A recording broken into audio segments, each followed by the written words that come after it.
সকলকে good morning জানিয়ে শুরু করছি আজকের ভিডিও। তো দেখতে থাকো সম্পূর্ণটা।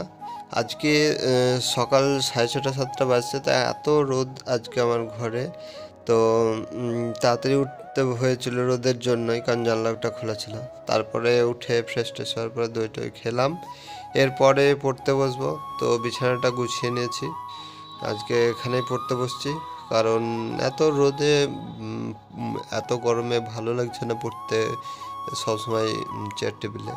তার জন্য কিছুদিন থেকে দেখতেই পাচ্ছ আমি ঠিকঠাক মানে পড়ার ভিডিওটা ঠিকঠাক করছি না, যেগুলো পড়ছি সেগুলোই হয়তো দেখাচ্ছি।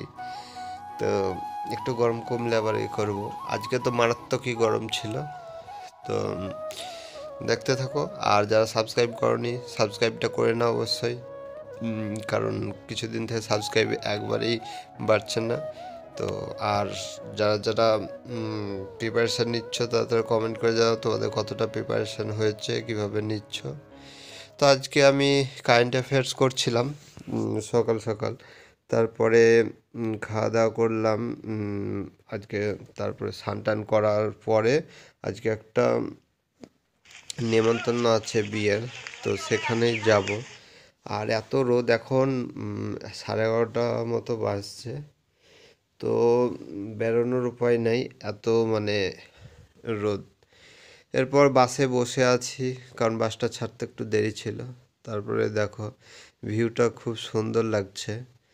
এখন আমরা প্রায় চলে এসেছি। এটা একটা এই গ্রামের সাইডে, আমাদের যে গ্রামের বাড়ি তার থেকে আরও কিছুটা দূরে। তো এখন বিয়ে বাড়িতে পৌঁছে গেছি আমরা। বিয়ে বাড়িটা খুব সুন্দরভাবে সাজিয়েছিল। এখন এখানে দুপুরেও ভোজ হয়, রাত্রেও ভোজ হয়। তো আমরা দুপুরেই ভোজটা খেয়ে চলে আসব, কারণ রাত্রে থাকা যাবে না। তো এখন আমি দুপুরে খাবারটা খাচ্ছি। তো ভোজে আমি বেশি কিছু নিইনি, সব অল্প অল্প করে নিয়েছি। আর এসব খাওয়াটাও ঠিক না। এরপর দেখতে পেলে তারপরে এখন আমরা গ্রামের বাড়িতে এসেছিলাম একটু। তো এখন গ্রামের বাড়ি থেকে কিছুটা ছিলাম টাইম, তারপরে বেরিয়ে যাবো। দেখতে পাচ্ছ এটা আমাদের গ্রামের বাড়ি। সামনে একটা পুকুর আছে, আর তার সামনে রাস্তা আছে।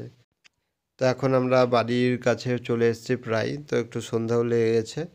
তো আজকের ভিডিও আর বড় করছি না। আর আজকে আমি পড়াটা অফ রেখেছি, কারণ দুদিন থেকে পড়াটা একটু গন্ডগোল হচ্ছিল। বাড়ি এসে খাওয়া দাওয়া করলাম, তারপরে শুয়ে পড়েছিলাম।